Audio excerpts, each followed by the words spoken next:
Hello and welcome back to our Gone Solo Troika campaign. I am, of course, your host and storyteller, Royce Rosewood.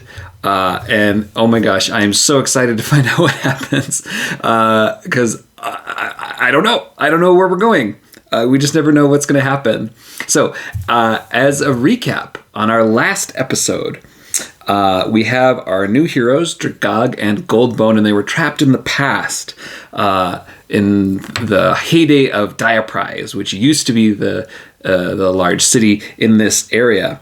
And they were aware that they were in a time right before the destruction of Diaprise by incoming robots from a distant sphere. So Dragogg was able to use the legendary observatory at Diaprise, lost to time, and using new methods from the future, refine the image and present undeniable evidence of what was going on. But they had to convince the king, Grinshout. So they tried to disguise themselves as visiting dignitaries, but they were unable to convince the guard tigers at the palace. So they decided to sneak in during the night, and also Dragogg wanted to get into the palace because he knew that there was a lost library that had information about where the sphere of the gods might be located, and that's what he's trying to do. But even though they were able to incapacitate a tiger, they were captured by the guards and taken before Grinshout the next morning. And they are going to be put on trial. But fortunately, their contact here is a lawyer. So to note, hopefully can help them out. We will see where that all goes. So really excited to see what the dice have to say. You know, as much as I have ideas, the dice decide. So let's find out.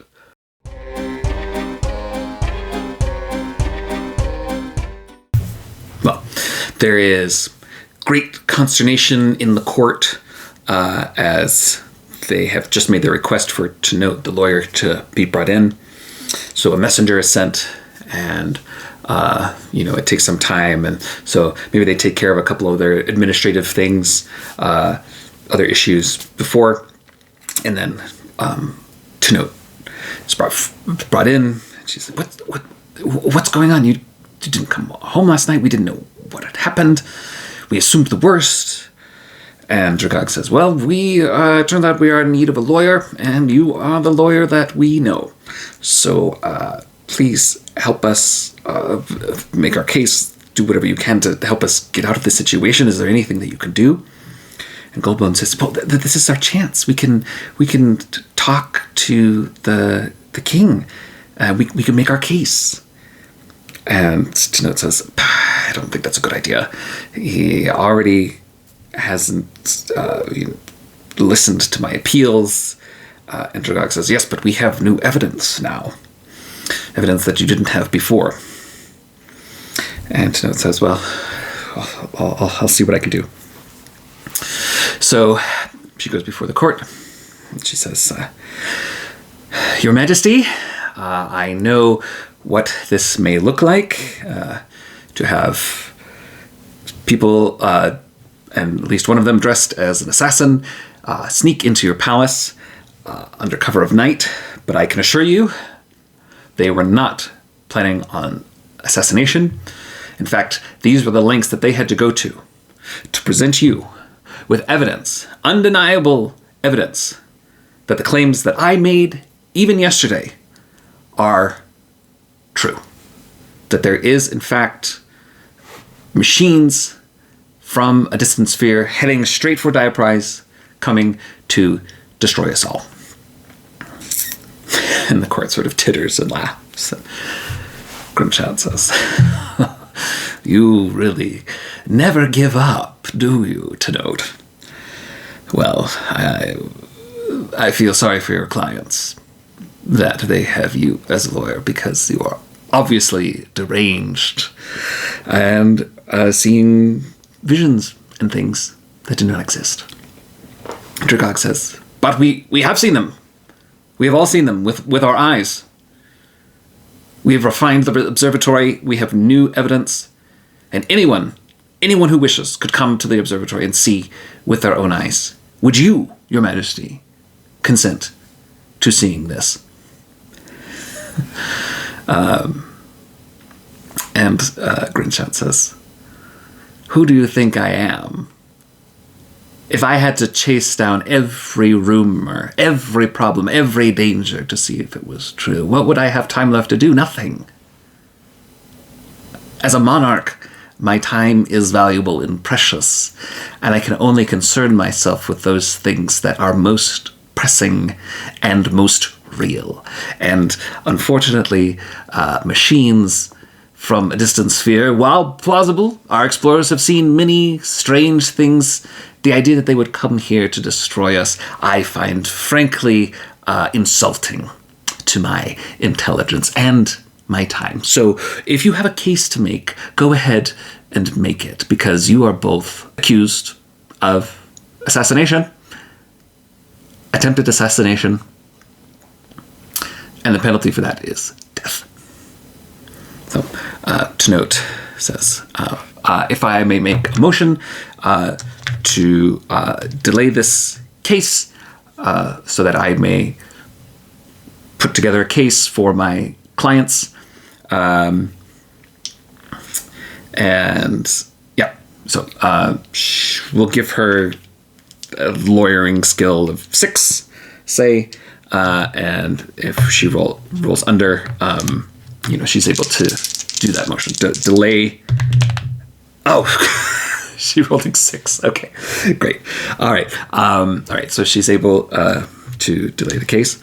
And Grinshout says, permission granted, if only because I'm not in the mood for an execution today, but I will be in perhaps a few days' time. Very well. To the dungeons with you both. And Chanot steps in again and says, if I may, if they could be put under house arrest, I will take care of them. I will see to it under my own penalty. I will take responsibility for them. And Grinshot says, most unusual, but you say you will take on their penalty. Very well. We might have a triple execution, and I will solve one of my most nagging problems, which is you. So once they are accused to the death, you shall go with them. Is this acceptable to you? And Snow kind of gulps and said, well, in a few days, we all will have nothing left to live for. So I agree. And they go on. Okay, so the Tenot has bought them some time, which is key. They don't have a lot of time. They only got 2 days before the robots come anyway. So they are going to head back. And she's going to take care of them. She's got them out of the dungeon, at least, but on penalty of her own neck. So, great. So what are they going to do now? I think they better go back to the observatory. That seems to be kind of like their home base, and recover. They're making plans, scene, and also I'm not really sure what they're going to do next. So I'm going to roll the end table and see if anything comes to bear. 3 on the thread table. All right, which thread comes to bear? Pointage. Why does pointage always keep coming up? And we're in the past now. So I wonder. We're in the past. And it's possible, since dwarves are constructed, that they live for quite a long time. This seems reasonable to me. Again, we're filling in the gaps. And they've seen Pointage. He looks different, right, because he has wings. So if they were to see Pointage, even a younger version, they might recognize him. So could it be that there is like a small enclave of dwarves in Diaprise, and that Pointage is maybe very young at this point? That's really interesting. Here I thought, this is why it always surprises you, right? Here I thought we were going to be learning about something else. I had all sorts of ideas of what we might learn, but what if the reason in the past narratively was we're going to learn about Pointage, who just keeps coming up. And we learn more about his origin, right? We know from Pointage's perspective that he feels like he was created badly. He was malformed. And that's why he seeks destruction and not creation, creativity, making art like the other dwarves. I think I know how this is going. So they wind their way back through the busy thoroughfares and streets of Diaprise, which is a bustling city. And they're, taking a different route. And it's daytime now, right? And they pass through the dwarf quarter, and the buildings are all sort of made out of stone. They're sort of earthenware, and they're, these pits where they're digging out things, and you can see them, constructing other dwarves, right? And we see this happening. And as they pass, Goldbone is sort of looking over, and they see a freshly made dwarf. And it looks, they've seen this dwarf before without the wings. But there he is. And she pulls Dragogg aside and she says, do you recognize that dwarf? That kind of looks like the one we saw on the way here. And Dragogg said, well, yes, the resemblance is quite striking indeed. Fascinating. And so they sort of look over, and the creator dwarf is sort of putting the finishing touches on Pointage, and is putting hammer and chisel into his hands. And the creator dwarf says, "All right, here you go. I call you Pointage, and you are going to go off and create like the rest of us." And Pointage says, "Oh, yippee!" and goes off and starts carving and hammering, and immediately, carving something up, and appears to be just as all the other dwarves. This is what I'm going to say. That when Pointage was born, he was just like all the other dwarves. And that may not be something that Pointage remembers. But now we have characters who know. And Pointage is the one that just keeps threading in and out. I always roll Pointage. So, I'm going to come back again. And now they know something about him from his past, which is quite interesting. So, anyway, that might be why we're in the past. That is interesting. So, anyway, they head to the observatory. And while they're there, kind of hunkering down, making plans, and Rye is there, the other astrologer. And they have some time. They're sort of tossing over different things that they could do. And Dragogg says to Rye, because now we know what Dragogg wants, says, Rye, tell me, do you know anything about the location of the Sphere of the Gods? It's an interesting puzzle in my time, and much of the information has been lost. So, are you aware, do you know anything about where the Sphere of the Gods might be located? Is this something that you have access to? No. And Rye says, oh, no, sorry, that sounds like something, there's a lot of scrolls and information in the palace. You might be able to find something there. I know you tried to get in. I guess that maybe that didn't work out. Anyway, we'll keep looking. Right. So what is their plan? What are they going to do? They've sort of exhausted everything, and now they've got this trial underway. We're going to burn this day. We're going to have them rest and get their luck back, because I'm assuming they didn't get a chance to rest in the dungeon. I don't consider that a restful place. I don't think you can heal in a dungeon. That just doesn't make sense to me. So they're going to, because they couldn't rest last night, they're going to rest today. And that's going to take the rest of the day, which even though their time is minimal, they just, what are they going to do? They're sort of out of options. And now they've only got 1 day left before the robots come, just to increase our time crunch, just to make things more, just push us. So the next day, it seems likely to me that now that the robots are only a day away, maybe they're a little bit more visible in the sky. And maybe now, people are starting to get worried. Maybe this is real distant. So we're going to roll for another event on this day, see what comes to bear in these last days. An NPC.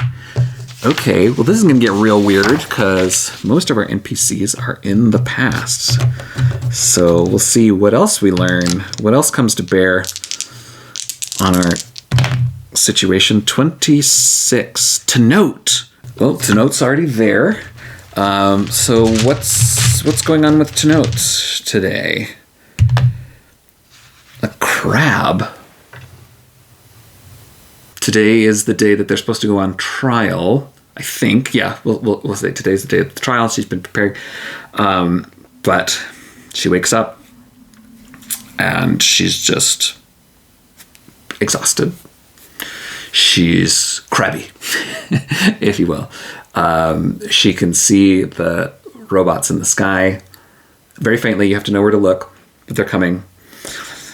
And she can't even get out of bed. She can't do it. She's done. She's emotionally exhausted. She's physically exhausted. They're probably going to lose this case, in which she's dead anyway. So she's done. She's shelled up in her crab shell. She's crabby. That's how I'm going to interpret that. So they miss the trial time. Dragogg and Goldbone can't leave because they're under the house arrest. She's supposed to take care of them. So the guards come. The lawyer's indisposed. They take them all back to the court. Maybe now it's sort of midday, and the robots are getting like a little bit bigger and a little bit closer, and there's panic starting to set in. Oh, and then maybe Grinchout, orders the gates shut, so because people are trying to leave, but he's trying to, he doesn't want his city to, fall apart. Or erupt into chaos, and so he shut the gates actually, and that's people don't get out. They want to leave, but they can't. Ooh, this is a horrible tragedy that's befalling them. And Tenote's out of commission. Here's what we're gonna do. Here's what I think we're gonna do. He orders them all executed. And Dragogg and Goldbone are executed. What's the method of execution? Okay. So it's a rocket, man. So I think they're put onto a catapult and then, you're flung out of the city. Just to lighten it up a little bit. And so, Dragogg and Goldbone and Tenote are all in their catapults, and the executioner says, you are all for, crimes against the king and attempted assassination, all sentenced to execution by catapult. And, the ropes are cut and they're flung out. And as they're flying, as Dragogg and Goldbone are flying, they sort of get into there's like a low cloud, and things kind of get cloudy and things shift. And then the dream lines part. And they wake up in the ruins where they left. And it's very early morning. And there, in the clearing, is the ghost of Tenote. And she says, so you see what happened to our city. And you see how the tragedy could have been prevented if not for Grinchout's actions. I am sorry to subject you to such visions. But as a ghost, I and the denizens of Diaprise and all the other ghosts kind of come out from behind the crumbling, overgrown statuary. We are restless. We need to be revenged. And you tried to prevent it and could not, as we did. But there's still something you can do. You can avenge us all. And Goldbone says, oh, how can we do that? And Note says, we did not survive, but Grinshout did, and he lives still. Find him and punish him for what he did, and we will all rest easily. And as dawn breaks, the mist clears and all the ghosts go back. And we're back. And the reason I had that idea was we talked about the mushrooms growing in a fairy ring, and I was sort of thinking, like, yes, there's these mushrooms, but they come with a cost, with a complication. And the complication was, having learned the history of Diaprise, now they've been asked to take revenge, to mete out justice for the citizens of Diaprise and the tragedy that occurred. So we're going to make that a thread of revenge the citizens of Diaprise. All right, so I'm going to wrap up our thread of finding the growing mushrooms. They found them, and now they have them, but now they have to pay the associated cost. Putting these citizens to rest by meting out the revenge against Grinshout, who we established they did not recognize, but apparently he is still alive and about, so they just have to go find him.